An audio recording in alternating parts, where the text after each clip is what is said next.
So welcome back. So excited to have all of you all in community today with us. I would just start by saying that you all showed up and showed out across the Washington, D.C. metro area during our academy sessions. Across all three cities, EBC was able to partner with and service and lock arms with over 90 organizations. I believe the actual count is 98 individuals. So we're super excited that you stay interested in this process by showing up today for our kickoff, the kickoff of our very first session, the immersion. Obviously, we would love for you all to just take care of yourselves, which is our ethos at EBC. And also, as you're in community together today, if you can mute yourself when you're not talking, because I know we got a lot going on. We got people coming into our offices, dogs coming up to us, our babies rolling in, our husbands opening the door, giving us tea, all kind of all kind of distractions. So we ask that as you're in the community with us, if you're not speaking, if you can just go ahead and mute yourself. I would love for you all to be on camera, but that's also an option as well. This experience today actually will be recorded, and we will have it as a resource on our resource hub. So we just wanted you all to also just be aware of that as well. So if you've invited colleagues who weren't able to actually join us today, we're going to be posting this as a part of our resource hub. And you already know me. My name is Lillian Singh. Who you don't actually know, and we'll give space to her voice, is Hiba Haran, who you met just kind of virtually through this experience, who is the project director for EBC. And who we have before you today is Caryn Sweeny. I am super, super excited about Caryn, primarily because one, she is a former colleague who supported Me to Avenge as I was building out the Building High Impact Nonprofits of Color project at Prosperity Now, but also just continue to be a great movement builder in this space. So when I gave the call to Caryn to say, Caryn, can you bring your expertise to the EBC immersion? Her answer was yes. It was yes before we figured out what her content would be. But today, what you're going to be engaging with through presentation mode, but we're going to also have an opportunity to break out into breakout sessions, is standing out in the crowd, preparing for a successful year-end fundraising campaign. Before I give the floor to Caryn, I also just want to give her some more accolades, right? That while I've worked with her and I told you all in real time in person that the people I bring before you are people that I trust, that I've hired, that I've partnered with beyond the EBC Academy, is Caryn's experience and the fact that she's worked with over 150 foundations, corporations, government across the country for social change. Her commitment to really centering equity in the work that she do and for the people that she do that work with. One of the things that I care deeply about for Caryn is that she has the lived experience of actually experiencing poverty and going through that. So her work to actually avenge for the communities that we are actually serving is something that's dear to her heart, but also to how she show up in the work. So, Caryn, I just want to thank you so much for your yes, for your partnership with us. And with that, I am going to remove the pen for myself and I'm going to give you the floor. Thank you so much, Lillian. And it's such a pleasure and an honor to be here. I've watched Lillian build this from the ground up, and to see it come to fruition with such an amazing collection of folks in the room is truly, truly special. So thank you for having me today, Lillian, Hiba, who I also go way back with, and all of you who in the future will be able to say we go way back. Thank you so much. So really quickly, Lillian, if you could get my slides to wherever it is that I start. It's me. Housekeeping you've done. Okay. We will have a little bit of a break, but right before the breakout group activity. And so you can use that time to do whatever you need to do and more instructions to follow. Anyway, thank you all for having me here today. We're going to talk about year-end fundraising, which suddenly it's October, right? I don't really know how that happened. And if you're like me, you're looking around going, what the heck? Um, but here we are in October. Next month is going to be a big month for fundraising, December as well. And so let's talk about it a little bit. Generally, in my trainings, I like to keep things pretty conversational. So please, feel like you can raise your hand and ask a question if you need to, although I have built in formal time for that as well. But no need to wait if it's a burning question. Um, we will be using a couple of really simple tools that I've developed and or have used throughout my career as well during the session. I'm going to share some resources, but mostly just want to be in conversation and community with you as you think through all the different things that are on your mind as we launch into what so many people refer to as giving season. So with that in mind, let's, as a little bit of a warm up, close your eyes if that's comfortable to you and say the words Giving Tuesday to yourself. Just feel that for a second. If you're in nonprofits, that word has a meaning. What do you think of, or what do you see? And in the chat, maybe if you want to share kind of what you're seeing, or just a quick little hello as well. I forgot to mention, please, if you want to check in and say where you're joining from, please feel free to do that as well. Yeah, so I'm thinking Giving Tuesday, and lots of images are coming to my mind. And that's real, Taylor. That's real. Yeah, LinkedIn posts, lots of emails. Yes, Lillian, if you could advance the slide. This is what I see. And if anyone who's not muted, if you could mute yourself so we don't get the feedback. Yes, so many emails, right? So much. I don't want to call it noise because almost, the vast majority of these things are not noise. They're real needs in our community. So I don't want to dismiss them. However, it's a little bit of chaos, right? Everyone's asking, what do you get back? All real questions. Lillian, could you advance the slide for me? So folks are giving voice to it in the chat, but there are some pros and cons of participating in Giving Tuesday. I do feel like there's a lot of pressure to participate, and would love to, if anyone wants to give voice as well as what you said to in the chat. What are some reasons for participating, some reasons for not participating that you've experienced? And if you want to come off mute and share them verbally, I'd love that. So I don't do it anymore because it is a headache, it's a stress, and it feels completely competitive. And at least for me and the people that I work with, we're constantly seeing what other people who we don't think are working as hard as us, the amount of money they're getting. And it feels like the more money you have, the larger your organization or the more of a footprint you have on social media, the more money you're going to get. It's not necessarily a merit-based process. And I'm like, we do all this work and we might raise $500 and it's not worth it, is how I feel. I hear that. Although the premise of this session is to talk about Oh, I know. fundraising. There's an actual, later on, we have a whole section on that because that is real. It is a lot of effort. And depending on how you're able to stand out in the crowd, the return can be quite small. And a lot of it is not up to you. What else? Does anyone have a different perspective, or want to plus one that? Oh, I mean, I'll plus one, but also our concern is, well, everybody else is doing it. If we don't, will the folks who like us notice? It's like, oh, well, where were they on Giving, right? And will that have an impact further into the season? I don't know. Right. Yes. Yes to all of that. Just out of curiosity, how many well, I don't know how to do this. Could you, raise your hand, so to speak, if you do participate in Giving Tuesday as a kickoff to a year-end fundraising campaign? Okay.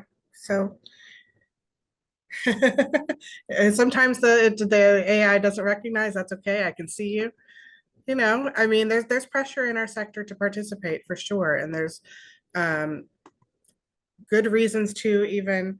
It's like so many things in the nonprofit world, right? We just know that they're what we do, and until such time that we as a sector kind of move some of our expectations and our norms, some things we make a decision even though we know that it's going to come with opportunity costs, right? And so I just want to validate that all decisions in that respect are real. And what we're going to focus on now is just thinking through, like, do we do this?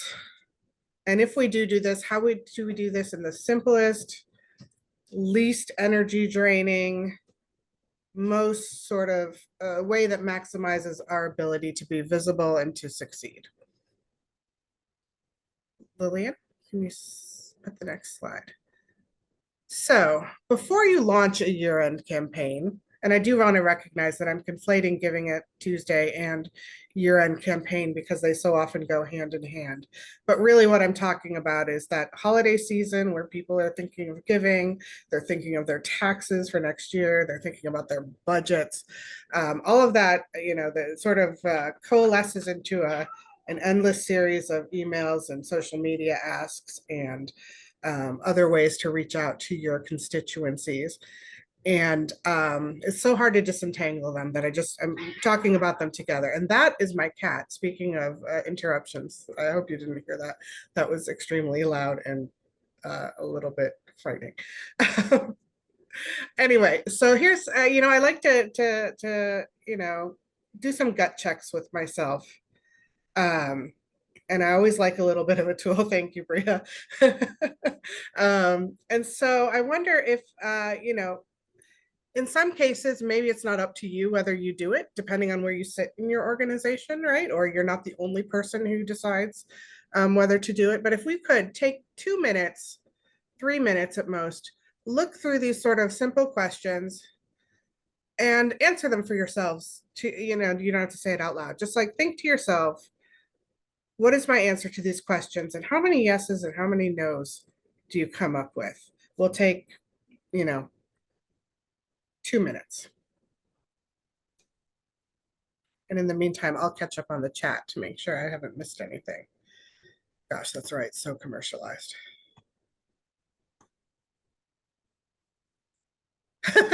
Yes, my cat definitely has feelings about Giving Tuesday.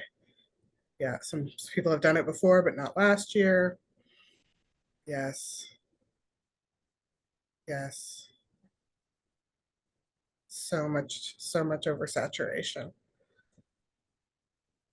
And what happens if you don't show up? All of that. Does anyone need a little bit more time to answer these questions for yourself? They're designed to be simple because, again, I'm all about making it easy at a time when we all have too much to do. All right. So, Lillian, can you put the next slide up, please? So, are you in or are you out? What are you thinking? Because are those the questions you ask yourself anyway? What other questions do you ask yourself in making that decision? About year end or about Giving Tuesday? I don't want to be flippant and say yes, but let's say Giving Tuesday as a launch to year end. Does that help? Like, yeah, I would say, this is Margaret. Like, can you hear me okay? Yeah. Just like one of the young ladies that spoke about it, we do it every year. We are part of Spur Local. I don't know if you know about Spur Local. yes, yes. Yeah, we're one of the whatever you want to call it. So we do it through them, but our biggest issue is it worth it at the end of the day because of all that it takes from our social media team at the end of the day, because I know how much we can get if we put that time into writing a grant or calling a donor that may give us more money, that put us the weeks of work only to get a couple of $1,000. So the biggest thing for us, we already started, but like somebody said, because everything doesn't have to be money immediately. We look at it from the way, I think somebody said about, would others say, oh, how come you guys are not doing it? So it's like it becomes something, even if we didn't make that money, but maybe from a social enterprise perspective, to also, because it's about show and tell, maybe the community want to know that we're also doing those things. So then we go ahead and do it, not because we know so much money will come in, but from this other perspective, if that makes sense.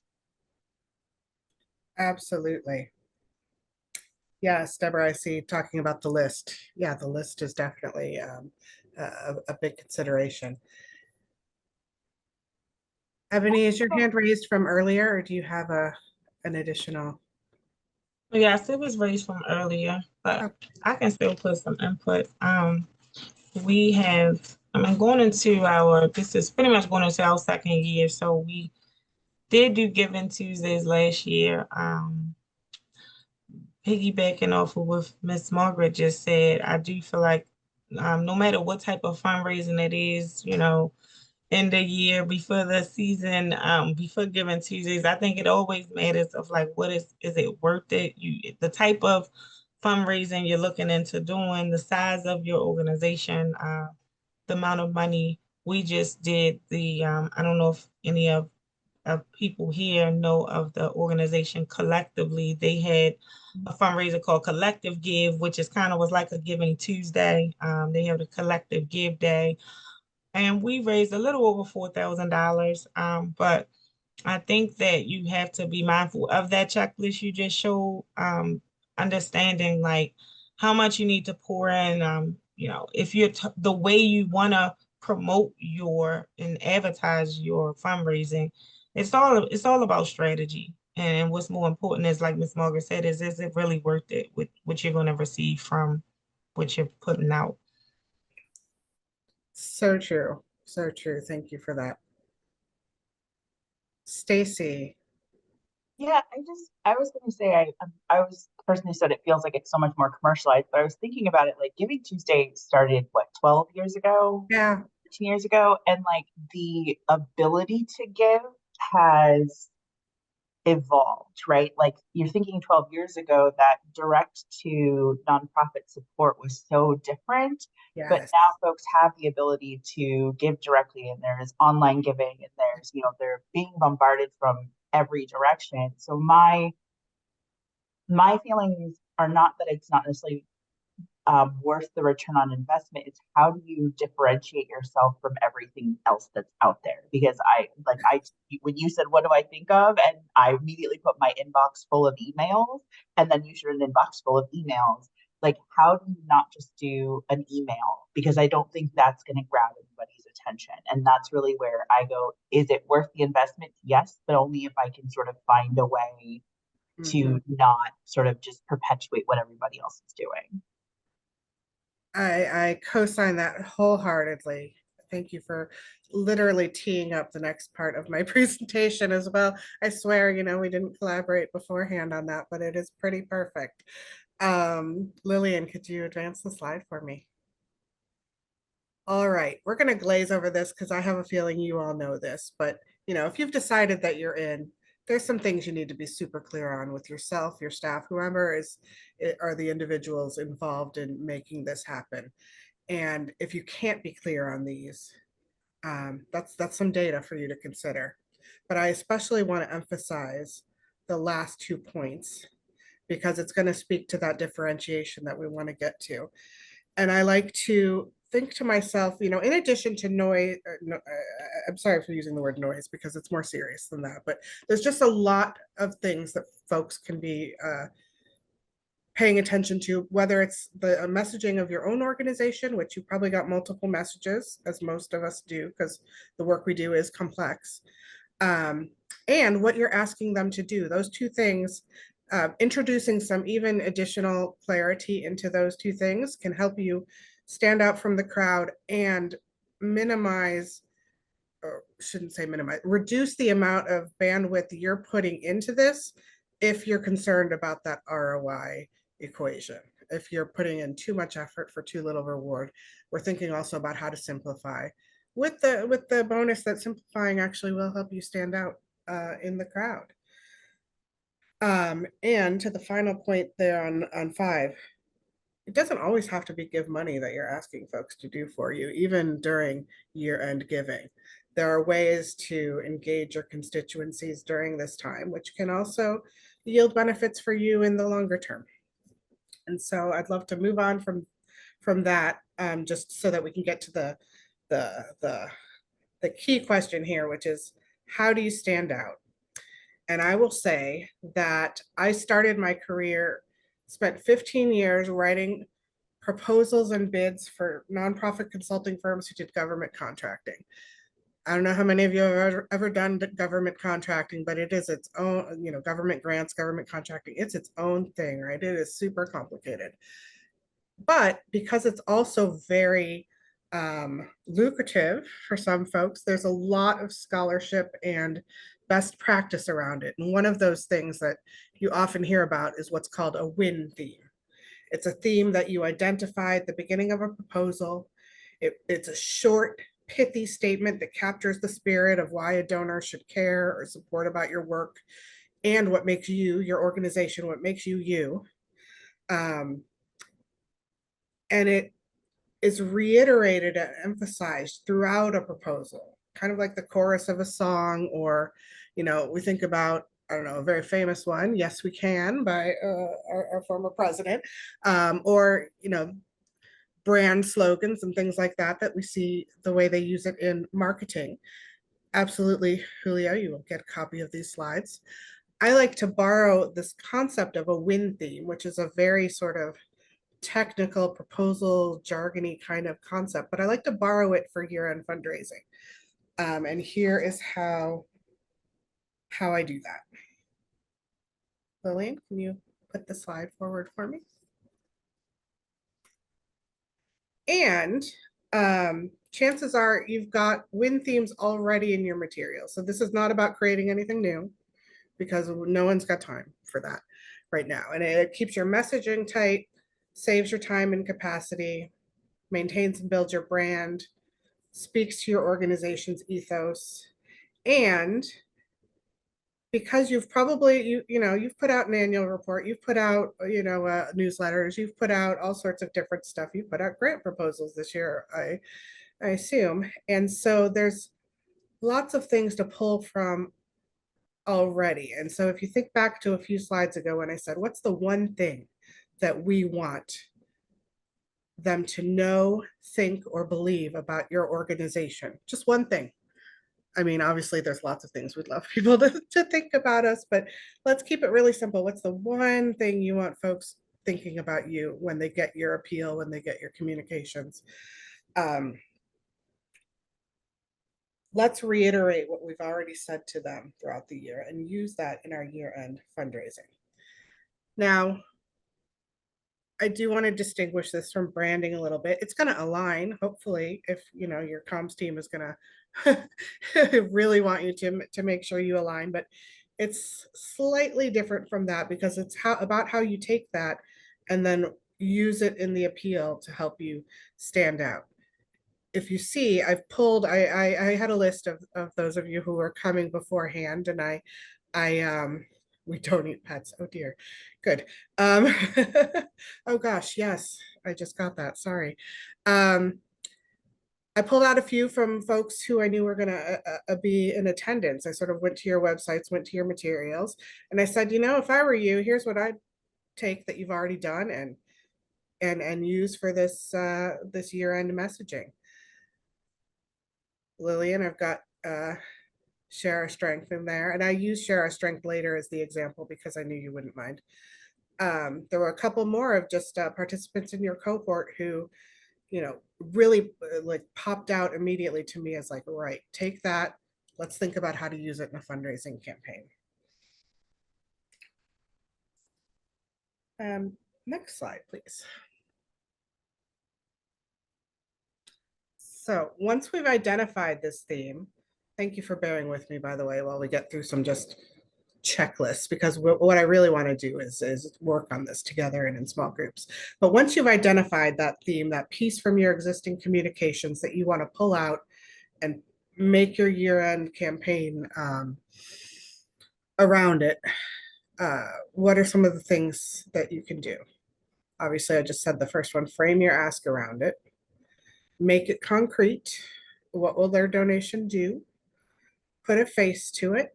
And now I put an asterisk there because they're very serious ethical storytelling considerations when it comes to using community members in fundraising. And there's some resources at the end of the slide deck that help us really think through how to, we're not about exploiting our community. That's not even like, there's no amount of money that's worth doing that, but there are ways to do this ethically. Oh, okay, that's fantastic, Lillian, thank you. There's additional resources that, Spitfire knows way more about it than I do, to be clear, so you're in good stead. There are more than just social media out there. Like maybe you're gonna write a letter, and I don't mean a form letter, I mean write a letter and make it a little personal and just focus on your top 10 and send them personal letters. Or, a lot of people say to do thank you calls. I will say that my phone is on silent, so I will never hear your thank you call. But depending on your audience, you know them, like reach out to them. If you have to choose between reaching 150 strangers on Twitter, X, LinkedIn, whatever it's called, versus call your 10 people that you know will give you $50 if you ask them for it, you're probably going to come out ahead. And is it a little bit more effort?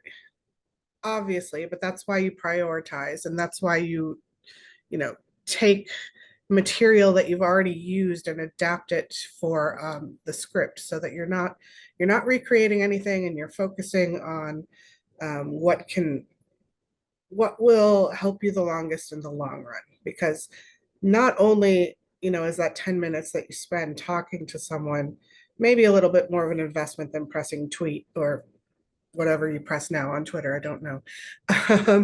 But it's a longer term investment in that relationship that will do more than just pay off in a single donation. I also am a big fan, as I'm sure probably Spitfire shared a little bit of this, just give anyone that you want to make the ask for you, give them a toolkit. Not just the script of the social media or the email, but literally, like, here's what to say when you ask them. Can you give us $50? Can you give us $25 for the year 2025? It's our 40th anniversary this year, or 10th anniversary this year. Do you have $10? That's kind of organization dependent, but there's lots of ways to think about it and offer the specificity to those folks that you're employing in your campaign, that will enable it to stand out. Because how many people ask you for a specific amount during Giving Tuesday? I don't actually open my Giving Tuesday any emails anymore, so I couldn't tell you, but but I know that, so often it's just, can you help?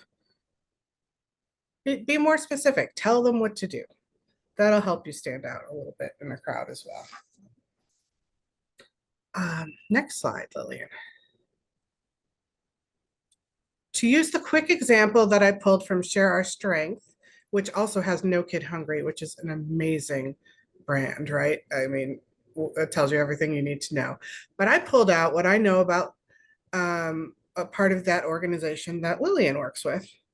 It takes more than food to end hunger, is it family economic empowerment, Lillian? Like, wow, like that's already in your materials. Use that. Don't create a new campaign. Use that. You know what they're about. There's no IZE words, no jargon. It's truth, but it's a perspective that the reader might not be able to say for themselves unless they've seen it, unless once you hear it, you're like, oh, right, of course, but I'm not sure I would have come up with that myself. But it ties to your brand, and it's easy to remember. It's easy to repeat. Next slide. So I hope your team at Share Our Strength will forgive me, but I've taken a crack at what I would do if I were them, fundraising for that particular part of Share Our Strength. First of all, use the headline on your donation page, whatever, you know, all of that stuff. That's kind of fundraising 101. But this is just a quick paragraph that I would, how I would think about using that theme that already exists in your materials to make the snippet of an ask. Now, it's not the whole ask because I didn't go into the sort of give us this much money and who I would give it to, because that's not the point. The point is just to show you an example of how I would take a snippet from another piece of communication and use it to my advantage in a way that, for the fundraising campaign that, I didn't have to spend a whole committee meeting thinking through what's our headline going to be and what's our this going to be. This was 5 minutes of thought, keeping it simple. And then, using photos that you've got permission from that have already been in your materials this year to sort of create that consistent image and thought, using one of those ethical stories if you have one, and then repeating that theme, maybe not verbatim, but some element of that theme in each piece, each section, each paragraph, depending on the communication that you're putting out in that almost oratory manner, and then concluding with your ask, which I didn't include in here, but kind of goes without saying. That theme, you start to seed yourself in that person's brain, and they're thinking of you, or they've got kind of that subconscious. It works the same way that branding does in terms of what they're thinking about you. So that was a lot, and I want to just pause here, number one, because I wanted to get us to the break, because what we're going to do after the break that will start in a few moments is a group activity. So during this break, which I know Lillian and her team have accounted for, we've got about 15 minutes. In the pre-work, I ask that you bring a piece of communications from your organization that you are especially happy with or like. And if you didn't, then you've got 15 minutes to go find one. Bring it back, because we're going to split out into small groups, and we're just going to help each other think through what's something we've already said that we can use for our year-end campaign to help us stand out. And there will be more instructions after the break. But let's do that. So come back in 15 minutes with your piece of communications that you're going to use.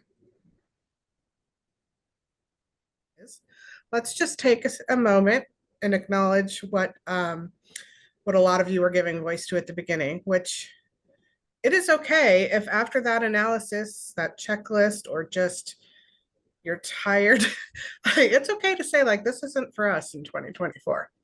That is real. Sometimes it's not the right moment. Maybe your area just got hit with a natural disaster, and you know what? There's other things that need attention. Maybe you've had a staff person leave, or someone's on, ill. There are so many reasons to say, you know what? It's okay to say no. But what are some things we can do to stand out from the crowd instead, using that win theme that we're in the process of identifying? Even if you don't make a campaign around it, or by campaign, I mean a different set of, socials and emails and, written direct mail. Do people still direct mail? I don't, but, some people, I get lots of them, so someone's doing them, right? You can take that time and send a personal and heartfelt note to a few donors, funders, or partners. Your partners are out there too, it's not just about the donors in the world. Thanking them. It's, it's also to be trite, a season of giving thanks. It's not just a season of giving. Take the time to give thanks. As a side note, I like to do it on Valentine's Day to express love, but that's, whatever. There's lots of different ways to repurpose a holiday season, I guess is what I'm saying. Or take 15 minutes out of your day on Giving Tuesday and connect some change makers that you think should know each other. That's a way to put into our community, to give into our community and hopefully to receive back. This is one that one particular client of mine chose to do last year, and I loved it. use your platform to amplify some of your partners' content. Just say, hey, we're not doing this year, but gosh, this is a great group. If you're going to give to them. Because what we're also trying to undo here is, we talked, some of the responses early on talked about the competitive nature, the sort of Hunger Games nature of this day. Let's think about how to unravel that a little bit too. If you decide that a campaign isn't your thing this year. Or, if you do your annual holiday greetings or your annual letter to your audience, it's okay to put a little QR code or a link in there too. It's and an ask, but it's not, a big, well-prepared campaign piece. And yes, Stacy, amen. So there are some things, if you decide that this isn't for you, and as we go into this activity of win themes, and the activity, Lillian, if you could go back to the slide that is the activity, it's up 3, I think. There we go. So I'm going to put you all into groups of 3.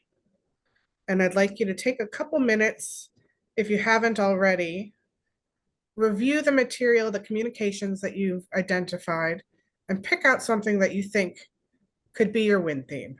Don't overthink it. It's not a commitment. No one's going to track whether you do it or not. Go with your gut. Here's something I think could be my win theme. And win theme for either, if it's your campaign, great. If it's, the thank you note you decide to send, also great. You choose your own adventure as to whether or not you're participating in Giving Tuesday and the year-end campaign. And then share with your groups, share that win theme with the other members in your group, who in turn will offer back, how does that theme land for them? What does it make them feel? Does it do those things we want a win theme to do? And then one way they themselves would use it, if they were you, how they would use it in your year-end fundraising, and let your imagination run wild. It's about standing out. Yes, Rob, we are talking about Tuesday, December 3rd. Whew.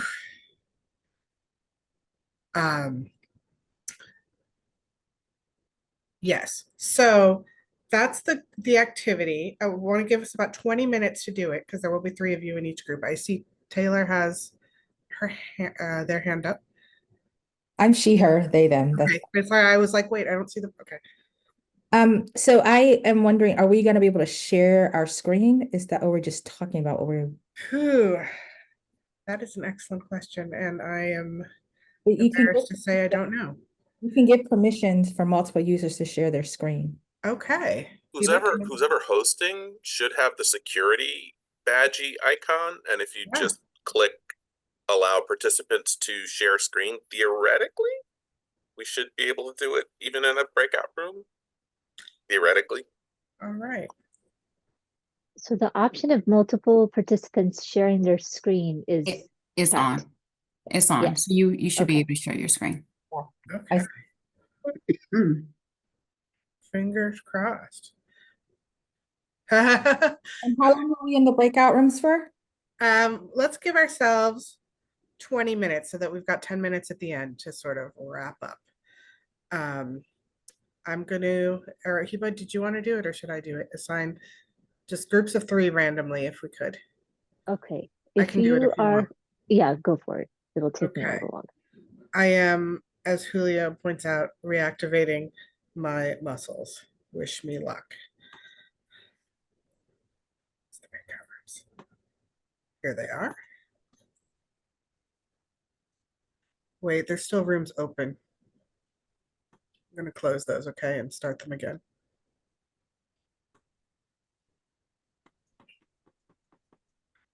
There's 3, okay. 7.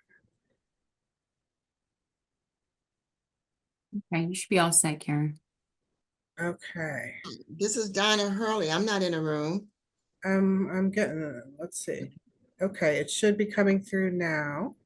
That hasn't happened quite yet. We'll you All get the right. little there you go. Join. I got it. Thank you. All right. Thank you for the encouragement, Rob. I really appreciate that. All right, go to your rooms and we'll see you in 20. Okay. Although I think I just put myself in a room also. So I should go to my room. Or no, are we all in a room together? No, Heba is in a different room. I think you're all Oh, set. that's weird. No, no, Should- Heba's in a room with two other people, which I think is good. Right. I mean, you don't have to participate. I wonder why it assigned Heba, but not you or me. Yeah. You can join a room. I'm going to tell Deborah and Maha that they're just going to be the two of them. Okay, Is that okay? that Unless sounds great. I'm you want just to participate. It won't let me message them.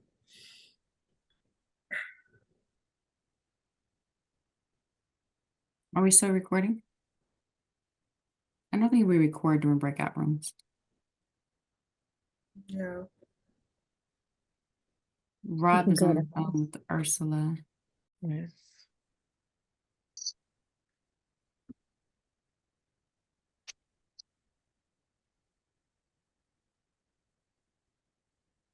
Let's see here. Welcome back. Welcome back. Welcome back. Give the floor over back to Caryn. And just as a reminder, the PowerPoint deck will be placed in the resource hub, and we'll send you all just a link to that. Tell her I'm in the meeting, I'll get back to her later. All right, Ms. Caryn. Thanks. You have the floor.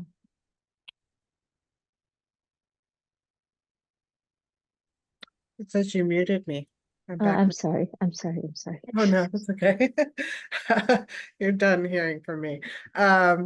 So what we're gonna do is we're gonna conclude with some just reflections as a group of what that was like and whether there were any insights. While we do that, I wanted to put on the screen this little list of tools and resources that I have used and enjoy for kind of, there's no way that in 90 minutes we can cover the entirety of all this material. So I wanted to offer some great tools as well. And there's my email is down there and will be in the slides. The team will also be sharing my Calendly link, and I'd like to offer, please choose a 15-minute slot from my Calendly link that you get. I'm happy to help you think through any particular, thorny questions or whatever, just as part of saying thank you for being part of this webinar. And in the kind of 8-9 minutes that we've got left, would love to hear a few reflections from that exercise. Was there something that you found interesting or surprising, or that is hopefully in any way helpful for you as you think about the year-end season? So it's really just a chance for us to chat. I mean, Yeah. it definitely got me thinking about how you really need a tagline that pulls people in with emotion, and that's kind of difficult to figure out. 20 minutes.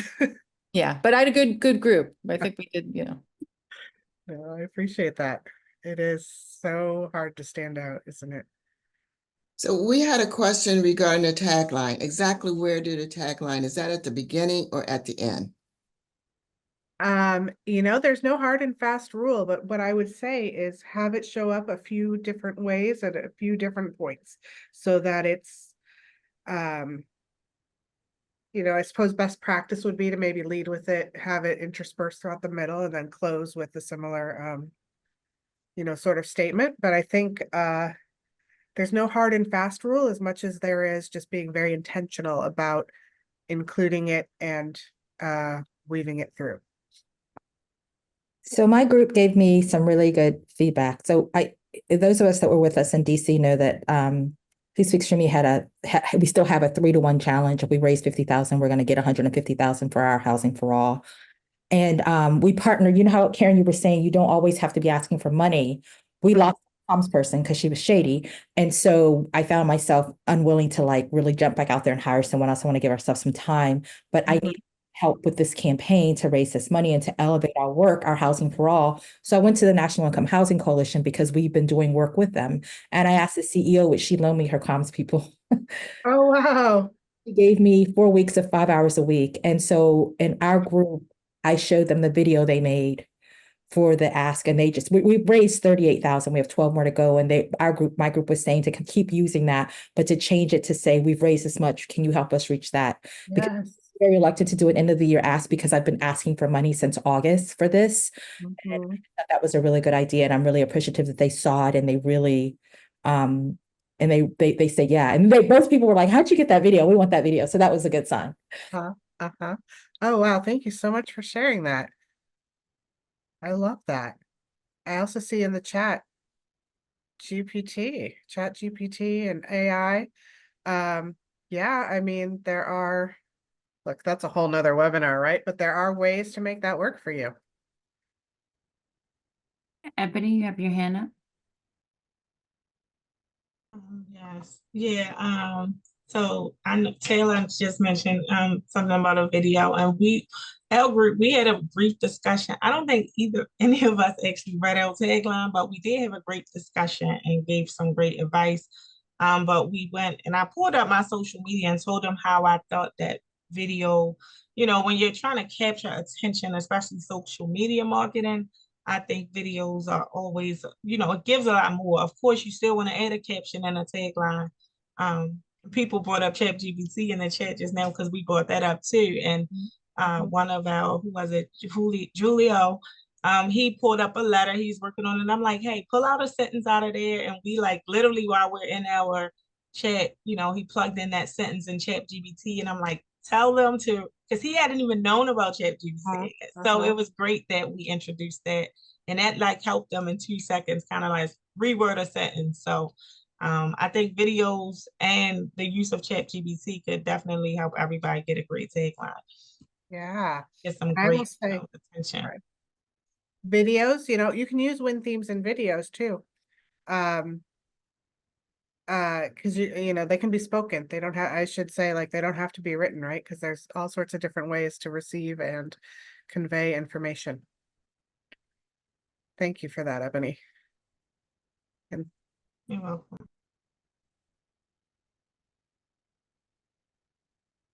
any insights or sort of challenges that you want to air? Or? Win themes, I love them, and they're hard. Everybody's got a skill set. This has never been mine. Hopefully, I got some good people around me to help. But man, the pithiness of and this is our moment, but it's not pithiness of youth, environmental justice, and let's go. I just still haven't found the words. Didn't find them in the session, and still haven't found them yet. But I will. We will. Okay. Hit me up on my Calendly if you want to talk about it. I'm looking at this. So, Dr. Margaret, you have your hand. Oh, yes, I do. Thank you so much. So I was sitting here listening to everyone, and I had my little aha moment. I had to think back to the training we got in DC. I think the guy from Spitfire, when we talked about the head, heart, and hand. He said he combed through a lot of our websites looking for what is unique. So I'm more confident today that we're going to do the Giving Tuesday because something happened while I think I was talking to my group. What is been is that the other lady, Ms. Johnson, I think she left. She showed a flyer. They do something similar that we do. I don't know to what degree. And I said, oh my God, that's usually what we do. We put a nice looking flyer with a student that we say, we cannot make this and that and stuff. And everybody's saying the same thing. So then I remember, so I got my breakthrough today, which was that the Spitfire trainer said something to the effect of, you can just find one student or a customer, whatever it is that you do, that you have gained some good success story about. Put your narrative on that child, or what I'm saying the student. Then take that story, make it the thing that you're going to sell. You don't need to do 20 of them. So I got that. So now I know what we need to do to put our story, our narrative together to be how we're going to reach out to solicit whether in kind or money. So we're going to use a particular student that we have to get started with a business, how he's the only one in their first time in their family, something that is relatable that they can see and track that story to infinite conclusion. instead of just a nice looking flyer and they say we do this, we do that. So now I kind of got my little, hopefully I know what I'm talking about. So I just wanted to share that. So that's why I wanted to do this training. I found that missing link on how to tell our story to connect. That's what I wanted to share. I love that, Dr. Margaret. Thank you for sharing that. And unfortunately, we're at time. We're right at 2 o'clock. So follow-up items as I wrap up. Thank you to my friend, but also my former colleague and who has helped me secure funding for EVC. Caryn, thank you for just holding space in this space.